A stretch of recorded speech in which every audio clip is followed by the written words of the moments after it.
to talk more about this. You are in for a busy few months before September. Oh, yes, we are. Thanks for having me. And I just want to go through the number of people who you've got down for your lineup this year. I've spotted the likes of Sibongile Khumalo, Zoe Mudicha, Nomfundo Xaluva, but it doesn't stop there because you're also going across our borders. Yes. Today we're celebrating, this year we're celebrating 20 Africa. That's what we call it. We feel like we want to put more emphasis and exposure to our music, our sound. You will see the lineup is full of artists from Africa and South Africa and, of course, the world. And just as far as planning is concerned, I mean, something as big as Joy of Jazz, you're also in a market where we're seeing jazz festivals across the country and people traveling internationally for the music. So how do you make sure that you always have the freshest and most relevant lineup to your audience?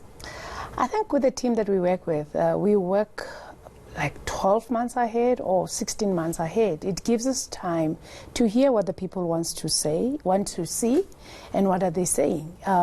Interest from, people can stop you and say, if you bring Ken Proprotsky, I'll buy 20 tickets. If you bring back Wynton Marsalis, and we go back and say, how else can we freshen up? Wynton was in South Africa, for instance. How can we bring him fresh? So our theme says Jazz Unleashed.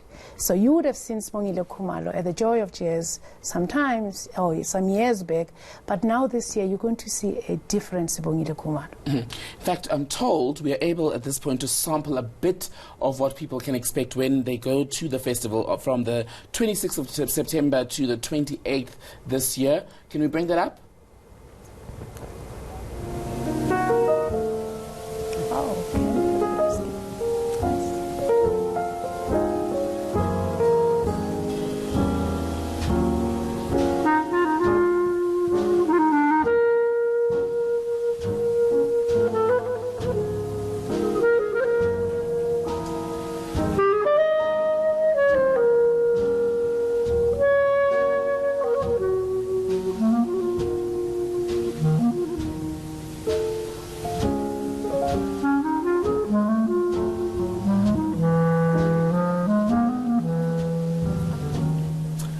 Listening to that, Manto, and wondering if I am refined enough to enjoy such music. Is that a stereotype that you find yourself still having to deal with a lot as jazz people? Well, because it's a genre that's kind of, you need to have an ear, a very good ear to listen. However, we've seen jazz becoming very youthful, and again that is informed by the musicians that play jazz. Your Nomfundo Xaluva, your Zoe Mudicha, Bokani Daya. We have young kids on the block that are now in the jazz scene. So it should be something that you can listen to. Their peers are starting to listen to jazz. And how has jazz evolved in the last, 22 years that you've been around? In my time, when I was your age, I thought it's music that's boring for old people. But now I have conversations with 18-year-olds about jazz. So you can see it's taught in schools. Kids go to shows. They're very interested. They talk about it. And you go on social media, kids are talking about Wynton Marsalis and jazz at Lincoln Center. In those days, in my days when I was your age, I would say, I can't even touch that topic. But now, it's evolving. It's becoming younger by the day. And the festival starts on the 26th of September this year until the 28th. How are you going to break things down over that 3-day period?